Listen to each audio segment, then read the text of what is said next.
आज हामी महासम्बोधि धर्मसङ्घ गुरुज्यूका केही अमृतमय वचनहरू वाचन गर्न गइरहेका छौं, जुन यस प्रकार छन्।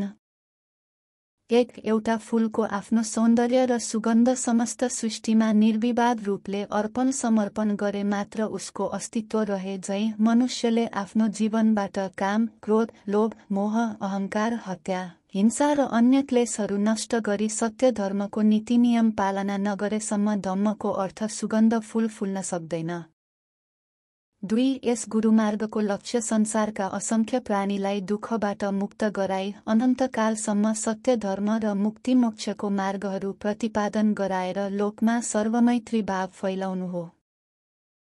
3. सर्वमैत्री भावपूर्ण धर्म, शान्ति, अहिंसा, समझदारी स्थापित हुनको निमित्त मनुष्यले आफ्नो जीवनबाट अमैत्रीपूर्ण रूपहरू जस्तै काम, क्रोध, लोभ, मोह, ईर्ष्या, हत्या, हिंसा, अहंकार, कलह, घृणा, तिरस्कार, अवमूल्यन, असन्तोष, अविश्वास, शंका, भ्रान्ति, मिथ्यादृष्टि, स्वार्थपूर्ति, दुष्टवचन, कुलत, कुसंगत, कुकर्म, दुष्कर्म, भूत प्रेत, बाधा अर्चना, असत्यलाई सत्य र सत्यलाई असत्य तुल्याउने, धर्म, जाति, क्षेत्र, समुदाय र संघहरूमा भेदभाव तथा फाँटो ल्याउने अनैतिक व्यवहारहरूको त्याग गर्नुपर्दछ।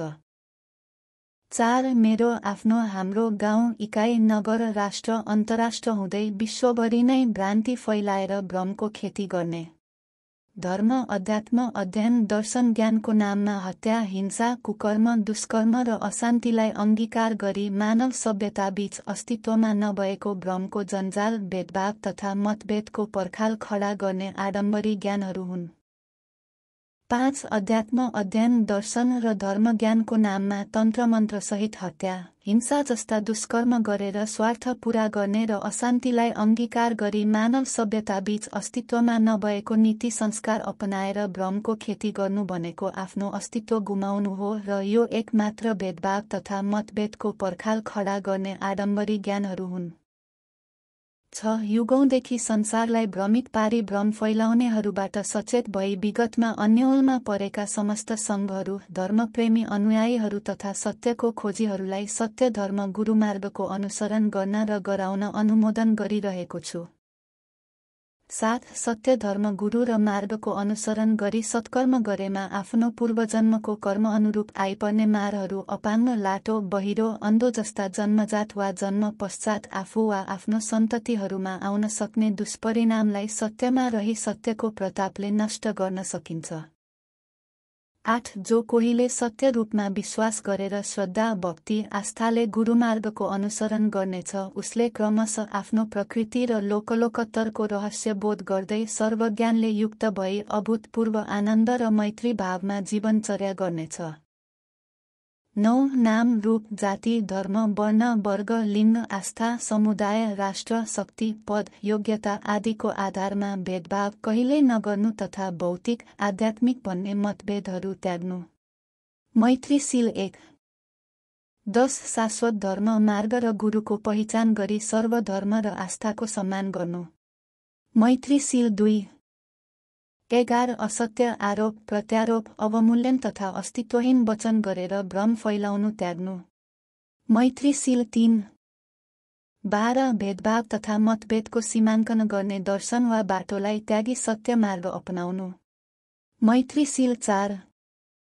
13. जीवन रहुन्जेल सत्य गुरुमार्गको अनुसरण गर्दै पाप कर्महरू त्यागी गुरुतत्वको समागममा सदा लीन रहनु। मैत्रीशील 5. 14.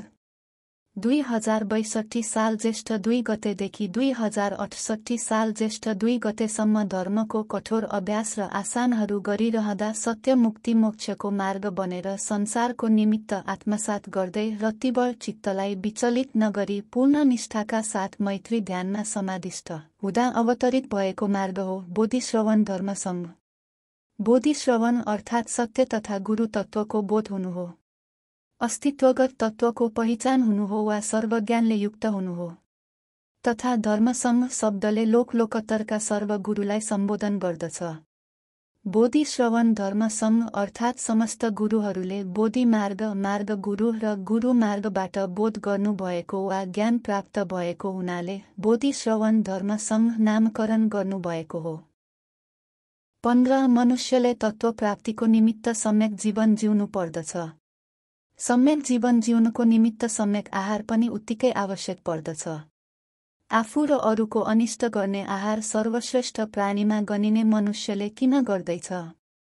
आफू र अरूको अनिष्ट गर्ने आहारहरू त्यागी सम्यक आहार गर्नु तथा सर्व प्राणीहरूलाई आफू सरह हेरौँ र बोध गरौँ।